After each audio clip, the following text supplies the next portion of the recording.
Well, we made it to episode 5 here of the Hybrid Disciple. Welcome, Ashley, to episode 5. You're in a new area. You were just telling me that you're in timeout. Why is that? Why are you in timeout in your own bedroom right now? Yes, my sister and her son moved in, and so they are occupying a space that I would usually occupy. And so in order to find some semblance of peace, I decided to move into my master bedroom closet.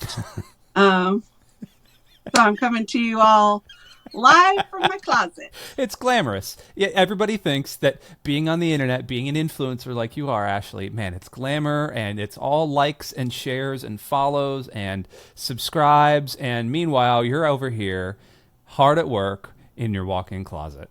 Yeah, I mean, and if you want some like behind the scenes here, like there's a tutu, we've got a tutu.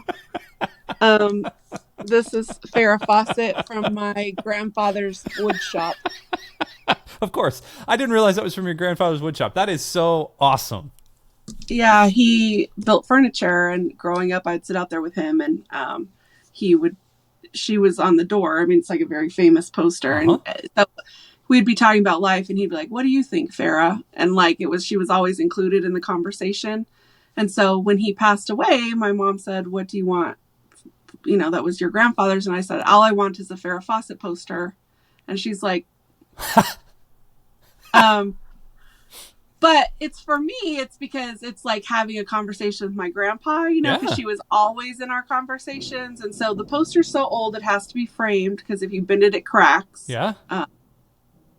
So, she's in her rightful place as my business advisor in my closet. I love it. Helping you make decisions, helping you really kind of get the word out about Jesus. I love it. That's what Farrah was meant to do, honestly. And in the rooms of all of those teenage boys and men throughout the ages in the late 70s, like, yep, cool. You're keeping the dream alive. I appreciate it. Well, we are like I said, into episode 5, and we have talked really broadly about discipleship, about the hybrid life, about physical to digital, digital to physical, and all those other things. And you and I were actually just having a conversation about people constantly asking you about how to do digital. Churches and, religious and faith organizations asking you how to do digital.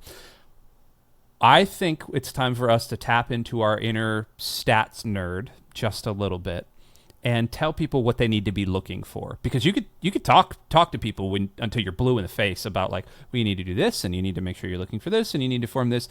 But how do you actually know if you're winning? How do you and winning, quote unquote winning? Like you're never going to win in ministry until all the world sees who Jesus is. So we're putting that aside. How do you actually know if you are succeeding? And so we kind of want to have a conversation today about metrics. And I don't know if you're okay with this. We hadn't talked about this, but I think metrics really are broken down between platforms. Do we want to go platform specific, or do we want to go general things and themes to look through? What works better? I would probably say we'll go a little bit of both. Okay. High level, I think the thought that I want everyone to grasp whenever you're speaking about digital and online presence from a ministry perspective is first and foremost just to have a realistic expectation of what it is that you're ultimately trying to accomplish.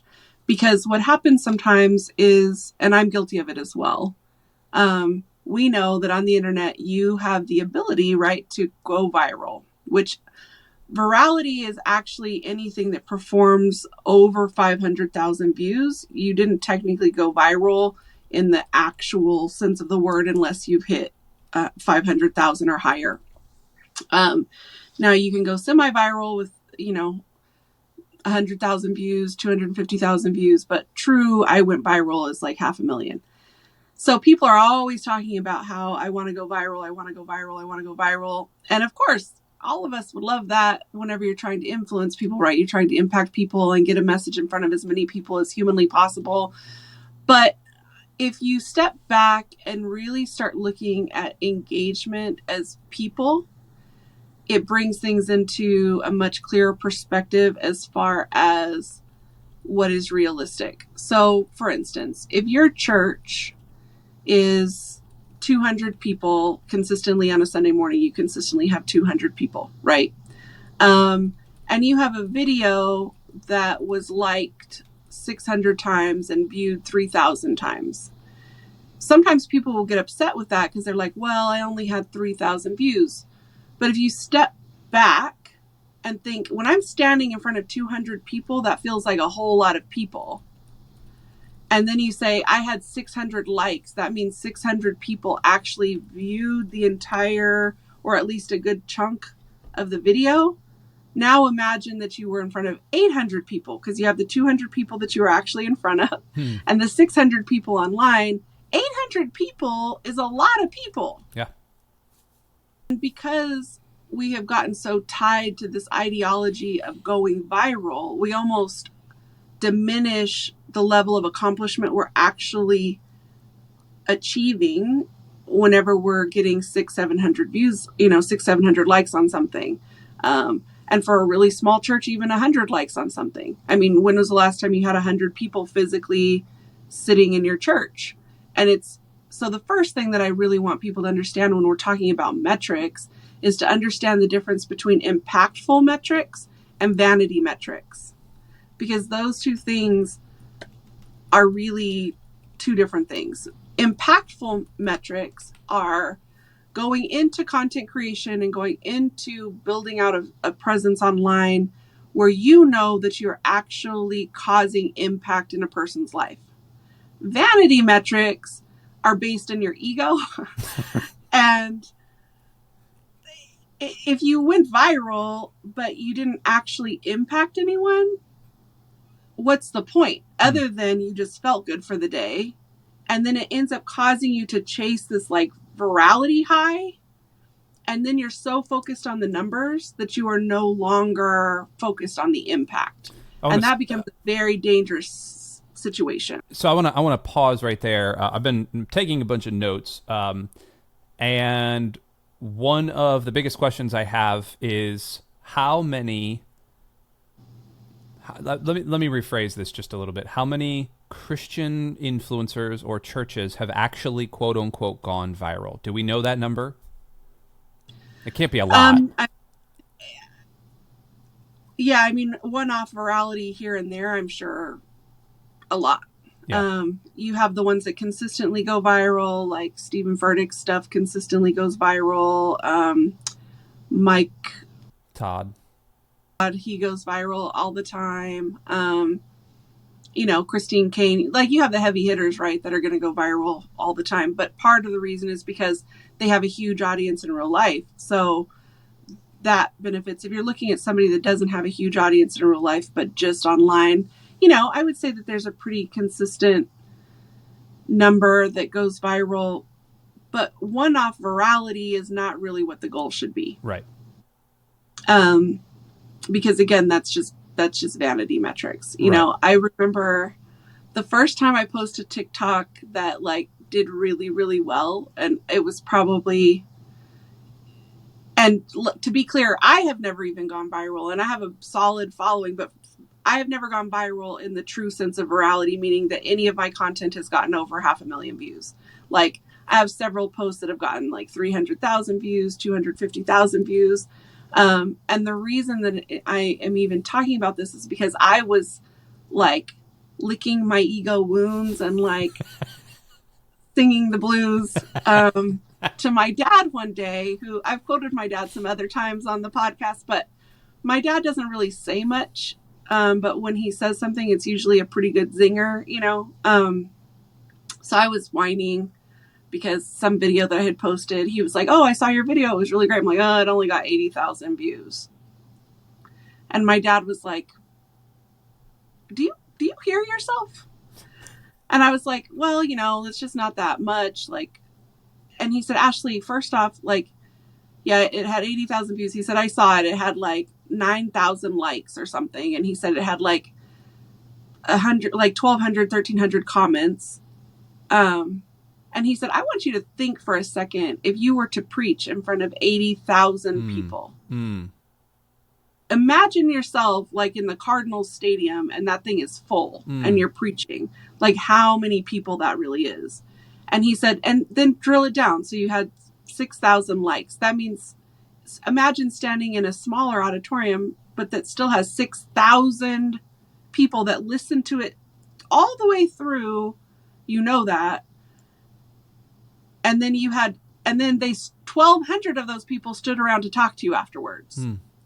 Like,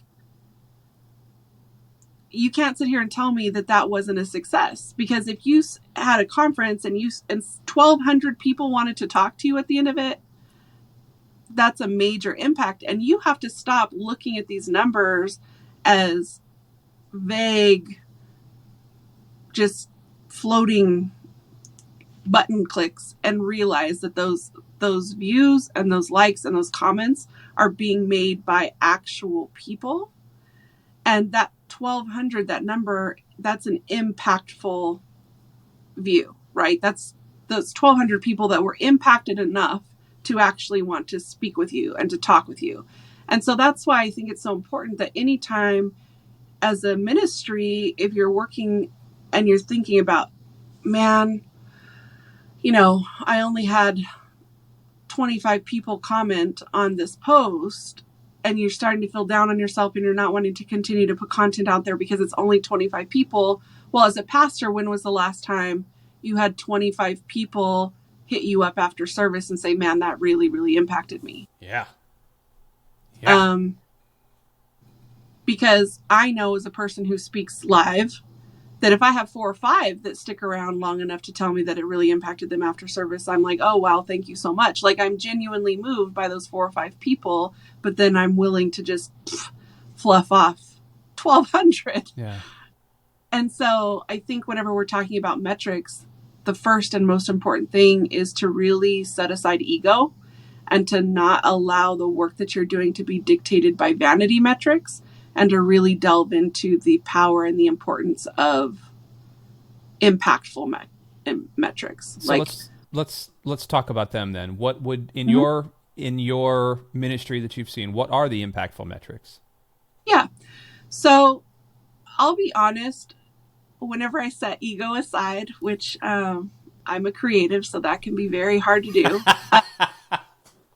I know that once in a while I have like an egomaniac that just like comes out in me. This is a safe space. I get it. Yes. But, for all those listening, Ashley can be a little egomaniacal sometimes. She's working on that inside her closet. But for me, what I have to tell myself is views do not matter to me at all.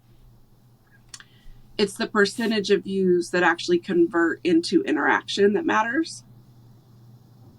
So for instance, if I have 1 million people watch a video, but I only have 100 people like comment on the video, well, that's like a 0.5% engagement rate. That means that my content was not impactful. It doesn't matter that 1 million people saw it. It's how many people were moved by it to the point where they're wanting to implement or change something, right? Whenever it comes to metrics, I look at conversion rate. Now, whenever we're going platform by platform, what that looks like can be a little bit different. So I would say, just for sake of discussion and time, we can talk about Instagram, because most churches and church organizations have Instagram. So on Instagram, you have accounts that have viewed your post. An account viewing just means that at some point an account had that on their screen. Okay. That does not mean that they clicked on it. It does not mean that they liked it. It does not mean that they read it. It just means that out of the number of people who follow you and the number of people who don't, that's the number of people who have seen it. So, for my average on my personal social media, my average view on a post is probably about 12,000 per post. I have 10,000 followers on my personal page. So that's about 10,000, my actual followers who see it. And then 1,200 to 2,000 people that don't follow me that just stumbled upon it because it was suggested to them or because of hashtags or whatever. Then you have the people that actually, the numbers that you're looking for on Instagram are actually the likes and the comments and the saves. Likes, comments, shares, saves. What you want to do to figure out what percentage actually engaged is you would take the likes. I usually do likes because that's the easiest for people to do. And then I divide the likes by the number of views, and that's the percentage of actual engagement that comes from that. What is considered to be a successful post is actually only 4% engagement. Jeez. It's actually really hard to get up higher, 4, 5, 6, 7%. If you can get an average engagement of 8%, you are killing the game. And this is why understanding metrics matters, so that you don't get frustrated. Is the goal is probably not as high as you think, because what you would love, I would love if every time I posted something, all 10,000 of my followers on Instagram liked and commented. But if I get 40, that's 4%, and that's considered to be successful. And what you have to keep in mind is the sheer quantity of content and how short-lived content actually lives on the internet. So at any given moment, especially during peak posting times, there's literally billions of pieces of content that are just being put out there. Yeah. And so your post being on your followers' screen, the very first post, when you open Instagram, there's always that first post before you start scrolling. Mm-hmm. Your hang time in that first slot is literally nanoseconds. And based on how many followers or how many people your followers are following, if my follower is following 10,000 accounts, then it's going to be less in that spot. And that's why the actual impact conversion is a little bit low at only 4%. It's because you're only in that top spot for such a short period of time that it's rare that all of your accounts are even going to see your content. That can be discouraging for people. Yeah. That can be very discouraging for people, but that's also why, if you're doing it from a ministry perspective, it has to be, again, obedience and not ego. And you can't ignore the understanding that God can use whatever tools God wants, and that your messaging, provided that you're being obedient and sharing what you're supposed to share, will get in front of the person that it's supposed to get in front of, because God controls all that. The problem is that we forget that obedience is obedience, even whenever it comes to content creation. If God has called you into a space where you know that you need to create content to impact a generation of people, then you know that whoever is part of that 4% is the right person, if that makes sense. Yes. So that's Instagram. What about TikTok? TikTok is a whole other beast. So I recently ran all of the data analytics for my TikTok. And I found out that in the last year, I have had 1.7 million views on my TikTok content, which is crazy to me. 1.7 million. And I have had almost 300,000 likes. And then I am running at about a 14% comment rate, which is really high. So again, I want to focus on the 1.4 million because I'm yes, because it makes me feel good that many people have seen my stuff. And that's not wrong. I think it's okay to be that's dope, 1 million people. But again, it goes back to, for me, it's even that comment rate in TikTok. People seem to comment more on TikTok than they do on Instagram. So that comment rate is really important to me. It's the same though. The views don't really matter much. You really want to look at saves, comments. If you want to be impactful, the comment number is really what you're looking for. And you should have a slightly higher comment rate on TikTok just because that's the culture of TikTok. Typically 8 to 12 is pretty solid. Most people, if they're creating content that's impactful, you'll get an 8 to 12% engagement rate versus the number of people that watch your videos. So if I have 100 people watch my video, about 18, the goal should be 18 people have commented on it. So 18, goodness gracious. That's insane. Is that just because you say TikTok is much more comment friendly and all that? Is that just simply because of an age gap? Like people are willing to engage? Like what's the reason I believe there? so. I think that TikTok is a less curated space. And so people feel a little bit more open to just be themselves. I kind of liken Instagram's an art gallery and TikTok is a bowling alley. Huh. I like that. You know, Instagram, you go there and you might meet people there, but you're going to be a little bit more formal. You know, you're not going to be quite as loud. You're probably going to present yourself in a slightly more couth, like, way on Instagram, even in commenting, like in the comment section and stuff. You know, in an art gallery, you're not going to really say anything about the art unless it's just really, really impactful.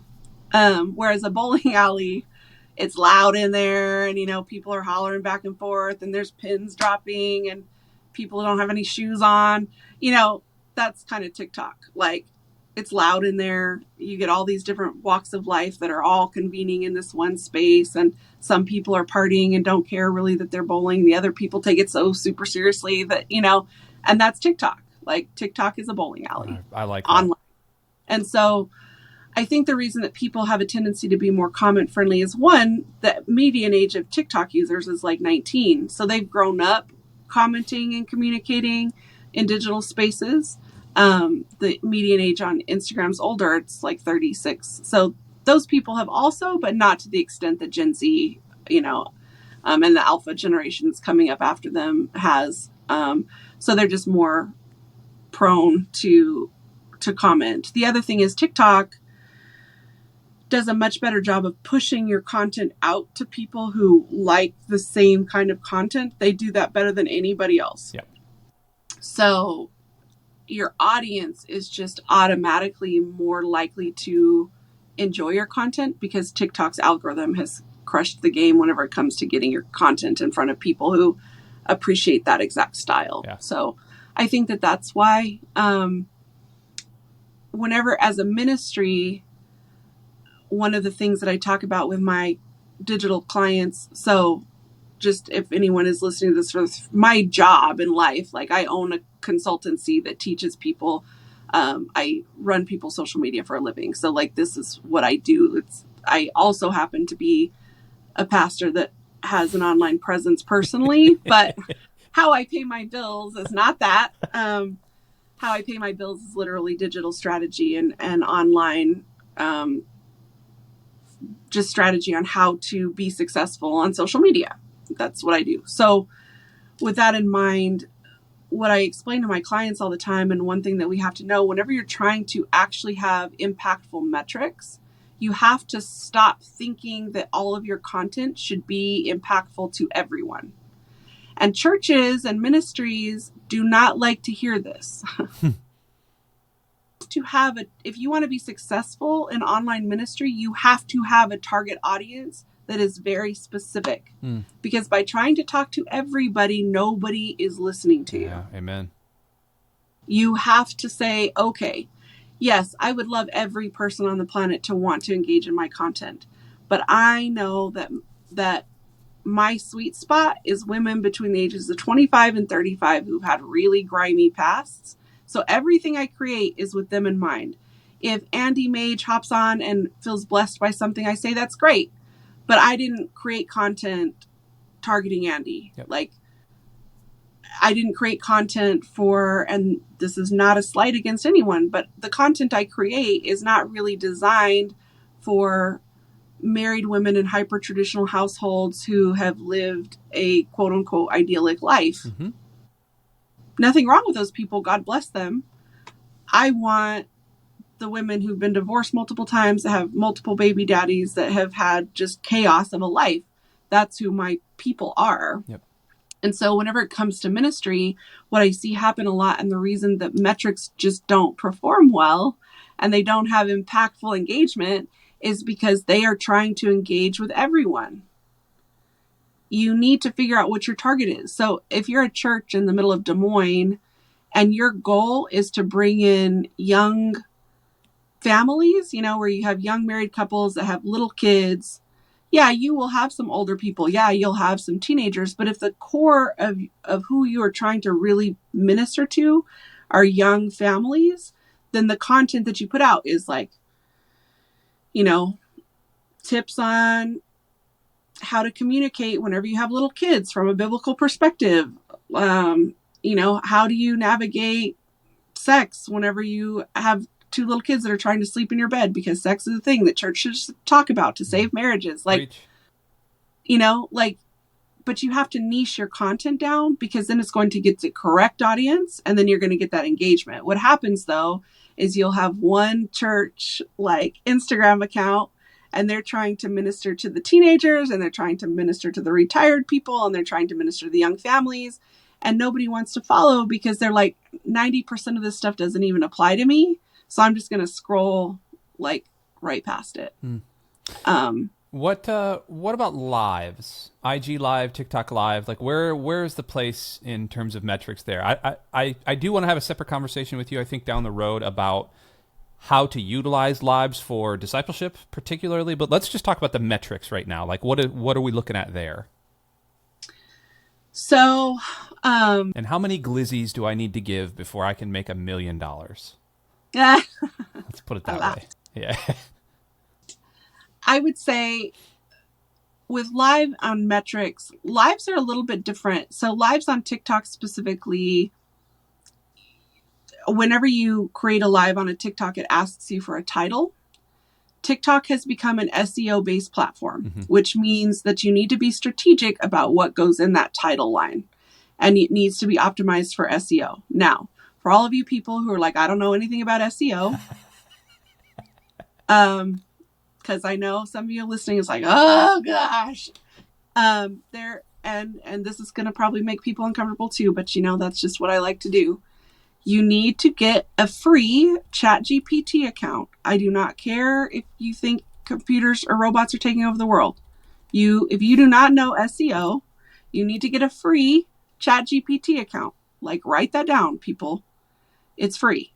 Then what you're going to do is you're going to go onto ChatGPT and you're going to put what you think the title of your live should be in there. Then you're going to tell ChatGPT, rewrite whatever the title is as a TikTok video header optimized for SEO. Okay? This is cheating. In literally 1.2 seconds, it will spit out a title for your video that's optimized for SEO. The reason that is important is because previously, Google was the largest search engine on the planet. Well, then it became Facebook and Twitter. Well, now it is shifting and it is becoming TikTok and Reddit. Jeez. And it is an SEO-based platform. So people are looking for information, which on some level is terrifying. They're looking for information about a myriad of things based on what they search on TikTok. So, for instance, one of mine could be how to disciple online. That would be a headline, right? That would be a video headline. Yeah. So if somebody's looking on how to disciple, they type that in, well, then now my live pops up. But you have to think about titles and captions but specifically on lives, because the platform pushes those out. You need to think about them from an SEO mindset, meaning you're using keywords. It doesn't necessarily have to make sense to your English speaking mind. It needs to make sense to the algorithm. So you've got to speak computer, which is why you need to use ChatGPT, because it will make it significantly easier for you. But then you're going to be in front of the correct audience. So that's one thing with lives. The other thing with lives is Instagram and TikTok both, and Facebook, they actually promote your lives in front of new audiences based on that SEO code. So for instance, if the algorithm notices that I do a ton of stuff with discipleship just in my daily viewing, then I have a person who doesn't follow me. The algorithm is going to be like, oh, this says discipleship. This person follows a bunch of stuff by disciples. So I know that they're probably going to want to see this live, which is going to pop up in their suggested lives to watch. Free, like the push is free. It's an organic growth opportunity, but it's all based on SEO. And did that answer your question? It did. I just literally did it while we were talking right now for a podcast that I just did. And it gave me something that I never would have thought about. And it's crazy. Like, I have my Chat GPT. Now, this is only 3.5. It's not 4, but yeah, I just did the thing. So thumbs up to the Chat GPT thing. Like, that's a trick that I've used. I use some of these AI things for other writing to make whole lot of writing things easier. Never even crossed my mind about using it for SEO. That is fantastic. What about Instagram Live? Because I still see a lot of people doing IG Live stuff. You don't necessarily need a title. I guess you can too. But like, are we looking for anything there, or is that just kind of passe? At this moment, I don't necessarily. You're actually. So because Meta owns Facebook and Meta owns IG, Meta kind of bounces back and forth where they promote things for free. Right now, and this could change at any moment because this is just how online marketing is, which is one of the reasons why you have to. I genuinely think churches, if you want to do this well, should have a designated person that this is what they do for you. But is just know this stuff and keep you on track. But the right now, you're going to have more bang for your buck on Facebook Lives than you will on IG Lives. So unless you have a tool that allows you to stream to both, which do exist, I would say that you are better off. If you had to pick, I would do Facebook at the moment because Meta is really trying to re-up their Facebook engagement. And so they're pushing content out through Facebook lives more than reels. What about Threads? Have you dove into Threads yet? I have dove into Threads. What do you think? I mean, I've liked a bunch of your posts. This is a little behind the scenes here, listener. I'm on Threads as well. What do you think so far? I think that they were genius from a timing perspective, obviously, with like the craziness that is Twitter at the moment. Excuse me, X? Yeah, whatever the heck it is. Obviously, integrating with Instagram was smart because it gave them an immediate user base, which that was highly intelligent. I was never a Twitter person. I had Twitter that I never used. This sounds terrible. I don't really care about people's one-line thoughts. Sure. Like, I have enough of my own one-line thoughts that I have to deal with every day, like stop talking, Ashley. So I think time will tell. I mean, after their initial week, like the usership actually plummeted as far as people truly engaging on the platform. I think Reddit is very interesting from a minister place. I don't think a lot of churches or ministries have delved into Reddit yet. And I think that from a digital mission field, that's probably a space that 12 will definitely, I'm kicking around, looking into delving into,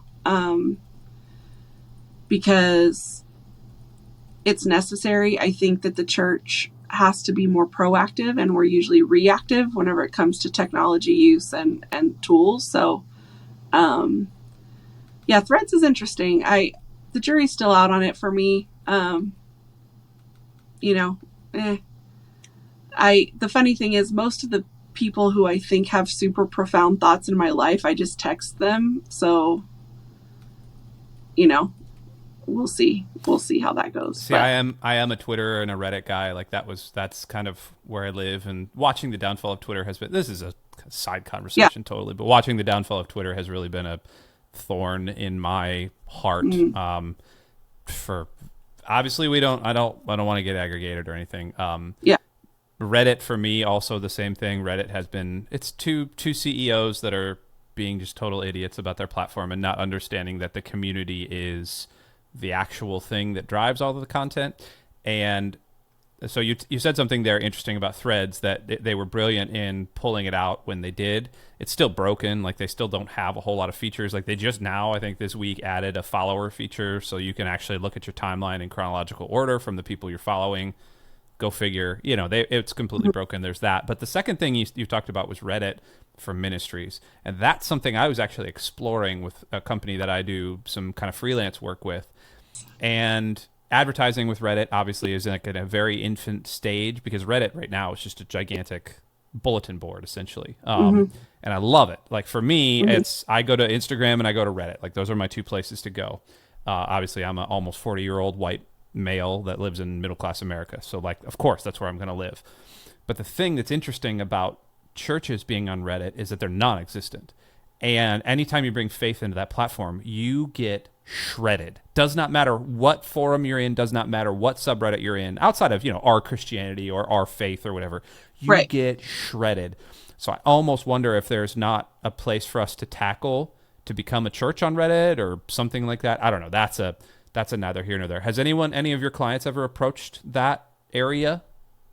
None of my clients have approached Reddit, especially not my ministry clients. I am the crazy person that does those things, because I am a digital masochist, maybe. I like pokey, in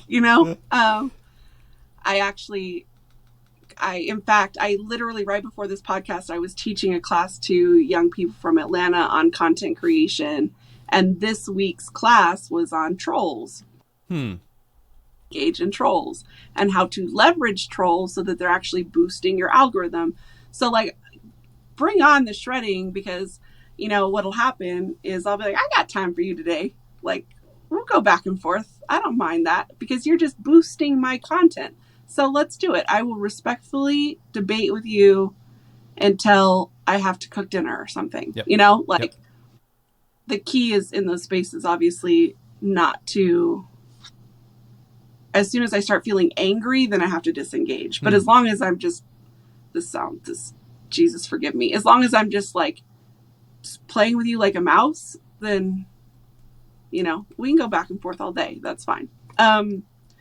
And from a metrics perspective, having those conversations calmly is great for your metrics. Like, we have to, and we've talked about this in past episodes, like, the social component of social media matters. Like, you cannot disciple someone if you're not willing to have hard conversations, which means sometimes someone's going to get in your comment section and they're like guns a-blazing, like trying to just rip you a new one. And if you can keep control of your ego and your emotion and actually walk people through a conversation to lead them toward even considering a different way of thinking, that's what discipleship ultimately is online. And from a metrics perspective, that back and forth is really good for your engagement metrics. And that's organic, that's impactful metrics, right? Yeah. Like, you are impacting this one person's life, and they went in there thinking that they're going to hurt your feelings. And the goal, obviously, is for them to walk away and be like, well, maybe I don't agree with her, but I respect her. So I'm going to continue to engage in that content. And now you have impacted someone in a way that's actually a number that you want to count. I love this. I love this whole conversation. I feel like we could go on forever about metrics. Do you mind if I include links to any of your consulting stuff, any company stuff down in the show notes? Because I would love to point some people towards you, obviously for referral stuff, but also for the ease of mind, knowing that somebody who actually knows what they're talking about is going to do this. I think that's a problem when you get into some of these things. A lot of digital consultants are like, yeah, I can do the thing, and then they don't have the actual stats to back that up, but like you do, which I think is great. So that would be fantastic. Anything before we close, kind of anything that you want to add on either of the platforms, or anything really going forward in terms of metrics? There is a conversation. I feel like we're spawning two more conversations out of this thing, but just for me to tack on, there is a conversation I want to add about, cool, we talked about the numbers. Now, what the heck do I do with that? How the heck do I turn numbers into lives that are knowing the Lord? Like what's the bridge there, kind of the hybrid bridge there? Anything you want to add on your side? I would just say, whenever you have to just remember that obedience is absolutely key. And I was having a conversation, I'll throw him under the bus, he won't mind. So I was having a conversation with Tommy Nixon from Urban Youth Workers Institute, who I respect immensely. And he was saying, you know, Ashley, I keep creating just amazing content and I'm not getting the engagement. Like the numbers aren't good. You know, the numbers are not what I want them to be. And I said, but are you being obedient though? Like, if God put it on your heart to do this, it doesn't matter if only one person watches it. And we have to have that mindset even on the internet, right? Like it can't just be about, I'm creating this content and putting this stuff out there because I want these great numbers. It has to be, is this something that I feel like God wants me to do in order to impact whoever sees it, however many or however few? And if the answer is yes, then you just create and, you know, put the numbers to the side. And that's difficult to do. But I would never want to stand before God someday and be like, I stopped making TikToks because the numbers weren't great. And God was like, what? Like, you know, I mean, there's going to be a lot of other areas of my life that he says that with me, but I don't want that to be one of them. You know, like. Cool. Ashley, thank you obviously for your expertise, but thank you so much for actually caring about this space and actually being able to nerd out with me for a little bit on these things that I like graphs and I like charts and I like I want to get my hands dirty in these things and most people hate it. So thanks so much for being here, Ashley. Absolutely.